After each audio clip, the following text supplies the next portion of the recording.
Shalom, saudara-saudara yang dikasih dalam Tuhan kita Yesus Kristus. Bertemu kembali kita dalam perenungan firman Tuhan edisi hari Senin tanggal 8 November 2021. Di mana firman Tuhan hari ini berdasarkan 1 Timotius 5 ayat 1 sampai 8. Dan saya mengajak kita menggumuli satu tema perenungan firman Tuhan, yaitu hikmat dalam pelayanan rohani dan jasmani di tengah-tengah jemaat.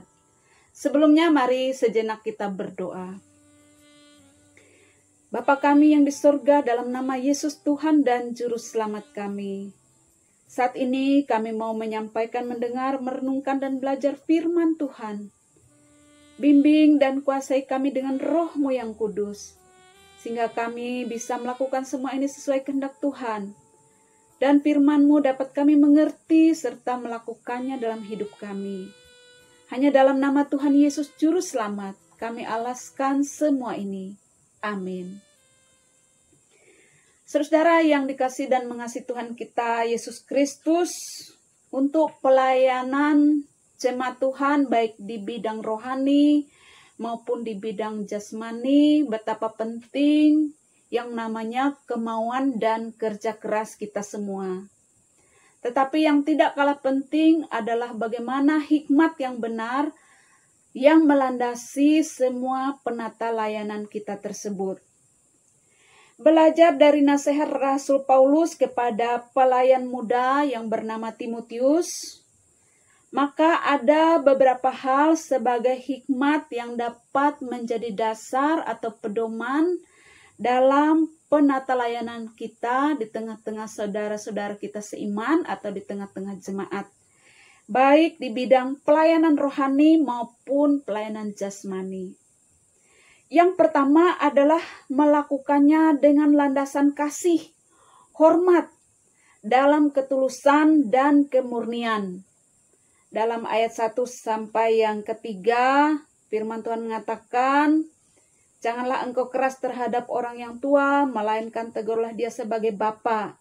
Tegurlah orang-orang muda sebagai saudaramu, perempuan-perempuan tua sebagai ibu, dan perempuan-perempuan muda sebagai adikmu dengan penuh kemurnian. Hormatilah janda-janda yang benar-benar janda.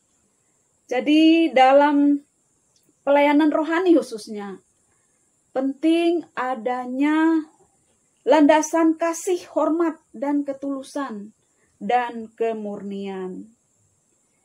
Jauhkan kebencian, jauhkan sikap yang merendahkan atau mempermalukan, atau jauhkan niat-niat terselubung yang barangkali untuk mencari kepentingan tertentu untuk diri sendiri.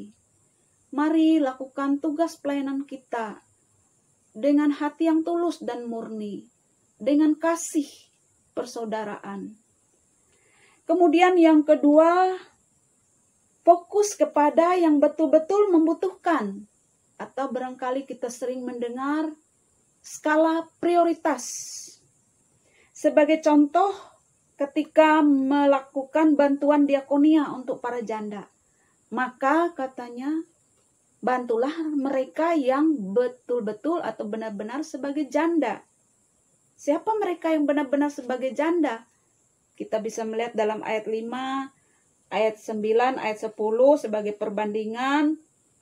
Antara lain mengatakan, sedangkan seorang janda yang benar-benar janda, yang ditinggalkan seorang diri, menaruh harapannya kepada Allah, dan bertekun dalam permohonan dan doa siang malam.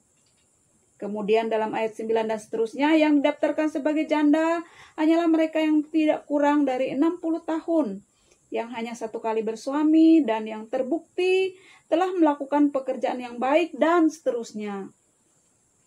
Jadi, prioritaskan mereka yang betul-betul membutuhkan untuk mendapat pelayanan yang paling utama atau yang paling duluan. Kemudian yang ketiga adalah betapa penting menggalang kerjasama yang baik dengan saudara-saudara seiman.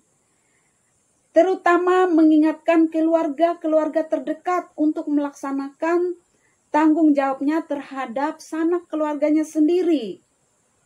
Dalam ayat 4, Firman Tuhan mengatakan, tetapi jikalau seorang janda mempunyai anak atau cucu, hendaknya mereka itu pertama-tama belajar berbakti kepada kaum keluarganya sendiri dan membalas budi orang tua dan nenek mereka, karena itulah yang berkenan kepada Allah.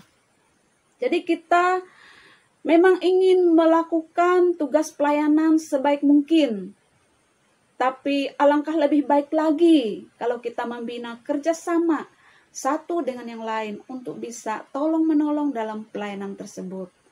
Terutama untuk membimbing dan membina keluarga-keluarga agar mereka juga memiliki rasa tanggung jawab terhadap keluarganya sendiri. Saudara, semoga melalui firman Tuhan hari ini kita dapat diingatkan kembali untuk menunaikan tugas pelayanan kita penuh hikmat, kebenaran, kemurnian, ketulusan, kasih persaudaraan di tengah-tengah jemaat ataupun di tengah-tengah saudara-saudara kita seiman. Dan juga mengingatkan untuk setiap keluarga akan tanggung jawabnya masing-masing terhadap keluarganya sendiri. Sebab ternyata itu semua berkaitan sebagai wujud iman kita kepada Tuhan. Dalam ayat 8, firman Tuhan sepertinya agak keras mengingatkan kita bersama. Ya. Tetapi jika ada seorang yang tidak memeliharakan sanak saudaranya, apalagi seisi rumahnya, orang itu murtad dan lebih buruk dari orang yang tidak beriman. Ya. Jadi biarlah firman Tuhan ini mengingatkan kita, baik kita sebagai pelayan-pelayan jemaat, pemimpin-pemimpin rohani di tengah-tengah jemaat Tuhan, untuk bisa menunaikan tugas panggilan pelayanan kita yang lebih baik, penuh hikmat, baik dalam pelayanan rohani maupun pelayanan jasmani. Begitupun untuk kita sebagai saudara-saudara seiman, keluarga-keluarga, akan tanggung jawab kita masing-masing terhadap keluarga, saudara terdekat kita, kerabat, dan sebagainya. Sebab siapapun yang menelantarkan keluarganya sendiri, firman Tuhan mengatakan, dia lebih buruk dari orang yang tidak beriman. Jadi, saudara yang dikasih dalam Tuhan kita Yesus Kristus, demikian firman Tuhan, diberkati kita yang mendengar, dan melakukannya dalam hidup kita sehari-hari. Amin. Mari kita berdoa. Terima kasih Tuhan untuk firman-Mu yang kami boleh sampaikan dan dengar hari ini. Biarlah kiranya Roh Kudus yang melengkapi, menyempurnakan, dan menambah-nambahkan hikmat pengertian untuk kami dapat mengerti firman Tuhan dan melakukannya dalam hidup kami. Terlebih khusus dalam penata layanan kami di tengah-tengah jemaat Tuhan, di tengah-tengah saudara-saudara seiman, agar kami bisa melakukannya penuh hikmat dan kebenaran, dalam kemurnian, dalam ketulusan, dalam kasih persaudaraan, sesuai seturut kehendak Tuhan.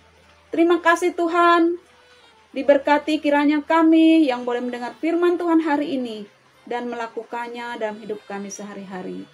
Di dalam nama Tuhan Yesus, Juru Selamat, kami berdoa. Amin.